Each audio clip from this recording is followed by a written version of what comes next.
Praise the lord, హల్లెలూయా. మన ప్రభువైన యేసుక్రీస్తు నామములో మరోసారి మీకు వందనాలు తెలియజేస్తున్నాను. ఇంతకు ముందు మనం మాట్లాడుతున్నట్లుగానే దేవుడు మనిషిని దేనికి కలుగు చేశాడనే విషయాలు మాట్లాడుతున్నాం. ఒకటి, తనతో సహవాసం చేయడానికి. రెండవది, తన మనసును అర్థం చేసుకుని బ్రతకడానికి. ఇప్పుడు సాటి అయిన సహాయాన్ని చేస్తానన్న దేవుడు చేయకుండా జంతువుల్ని పక్షులన్నింటినీ తీసుకొచ్చాడు. ఆ విషయం మీతో ఎక్స్ప్లెయిన్ చేశాను. ఇప్పుడు ఫైనల్గా దేవుడు ఆదాముకి గాఢ నిద్రను కలుగు చేసి తన పక్కటెముకను తీసి స్త్రీగా నిర్మించి ఆదాము ముందుకు తీసుకొచ్చాడు. మీరు అందరూ అనుకోవచ్చు ఆదాముకి సాటి అయిన సహాయం అవ్వ అని.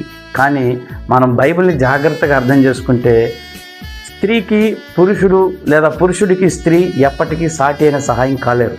ఒకవేళ అవ్వే కనుక ఆదాముకి సాటి అయిన సహాయం అయితే ఆ రోజు చెట్టు ఫలాన్ని తినకుండా ఆపాలి.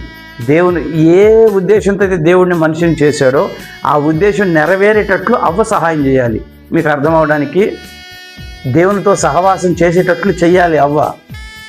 దేవుని మనసును అర్థం చేసుకునేటట్లు చెయ్యాలి అవ్వ. కానీ ఆ విధంగా చేయలేదు. దాని అర్థం ఏంటంటే దేవుడు ఆదాముని తన కోసం ఏ విధంగా చేసుకున్నాడో ఆదాం కోసం అవ్వను అలాగే చేశాడు. మనిషిని చూసి దేవుడు ఏ విధంగా సంతోషించాడో అవ్వను చూసి ఆదాం కూడా అదే విధంగా సంతోషించాడు. కానీ మనిషికి మనిషి ఎప్పటికూ సాటి అయిన సహాయం కాలేరు. మీరు బైబిల్ని ధ్యానంగా చక్కగా పరిశ్రమ చేసి తెలుసుకోగలిగితే ప్రతి మనిషికి సాటి అయిన సహాయం ఎవరో తెలుసా?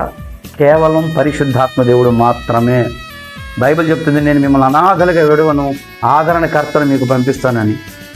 భార్య ఉంది, భర్త ఉన్నారు, పిల్లలు ఉన్నారు, అందరూ ఉన్నారు. కానీ దేవుడు మనిషిని అనాథగానే చూస్తున్నాడు.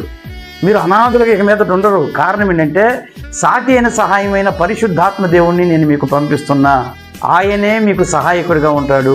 ఆయనే మీరు నాతో సహవాసం చేసేటట్లు చేస్తాడు. పరిశుద్ధాత్మ దేవుడు మాత్రమే నా మనసును అర్థం చేసుకునేటట్లు మీతో చేయగలుగుతాడు అని కొరింథీ పత్రికలో చక్కగా ఉంది.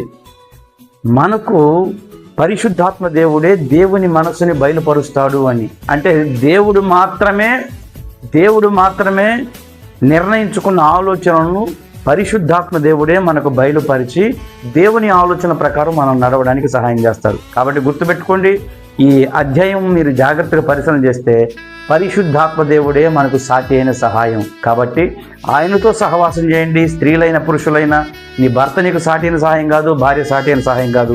పరిశుద్ధాత్మ దేవుడే సాటి అయిన సహాయం.